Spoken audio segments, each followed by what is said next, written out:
Ayan po, dahil nagisa po kami ng sibuyas. Hindi ko na po pinakita kung paano ko ilagay. Basta ilagay ko na po lahat yan. Sibuyas saka garlic. Ayan, ginisa ko lang po yan. Magluluto po pala kami ng kanton. Ayan po ay balon-balunan. Masarap po yan ilalagay pag nag-ano po kayo ng kanton na pansit. At saka yung atay din po. Yan po yung masarap sila ilagay. So, ayan po ay gigisahin lang muna para po maging light brown. Ayan. Tapos, lalagyan po namin yan ng oyster sauce po. Maganda po yung oyster sauce na pang lagay kaysa sa toyo. Kasi sa toyo, minsan na sa alat. Yung oyster sauce po ay masarap po, hindi maalat. At saka medyo may matamis po siya ng konti.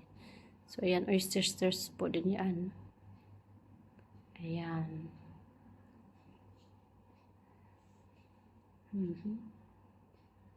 Dagdagan pa ng konti. Medyo kulang pa siya sa oyster. Ayan. Pag medyo makulo-kulo na siya, hindi pwede ilagay yung atay ng manok. Hinuli namin yung atay ng manok paglagay para hindi siya ma-overcook. Kasi pag na-overcook siya, hindi na siya yung malasa talaga. Ayan. Tapos mamaya-maya po ay lalagyan po namin yan na toyo ng konti. Konti lang siya. Para maging balance lang yung lasa. Ayan, halo ng konti. Ayan. Pagkatapos po ay lalagyan po namin siya ng magic sarap. Tapos haluin siya uli.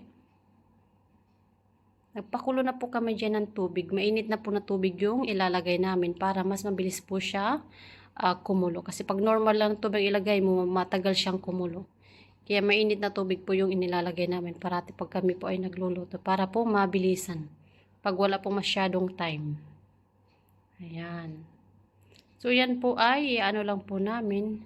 Pakukuluan lang po yan ng konti.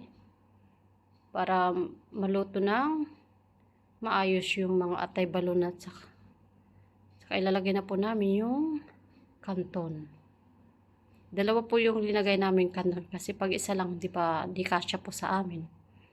So ayan po siya. May iba-iba naman po tayo ng ibang pagkakaluto po ng kanton. So ito po yung way namin na pagluluto. Ayan. So haluin lang po natin. Hanggang maging medyo kumapit na yung tubig sa kanton at lagyan ulit ng konting oyster sauce. Instead na tuyo po ilalagay, oyster sauce na lang po yung ilagay nyo para hindi siya maalat. Saka black pepper. Yan, haluin ng konti. Tsaka ilagay ang gulay. Pinagsabay na lang po namin yung carrots at saka cabbage. Para isahan na po. Kasi hindi po namin ino-overcook yung gulay. Masarap yung hindi overcook yung gulay. Ayan. Sa lahat po ng nanonood po sa aking YouTube channel, thank you so much. At don't forget to like, comment, and don't forget also to click bell para po makareceive po kayo ng aking mga notifications sa aking susunod na gagawin ng mga videos. So, ayan. Yan na po, malapit na po yan matapos. Ayan. Nilagyan po yan ng medyo may tubig po, parang may sabaw ng konti. Kasi mamaya po ay sisip-sipin din po yan ng kanton. Ayan. Nilagay na po sa pinggan para po kami ay kumain. So, thank you po sa lahat po ng manunod sa aking mga videos. Thank you so much. Okay.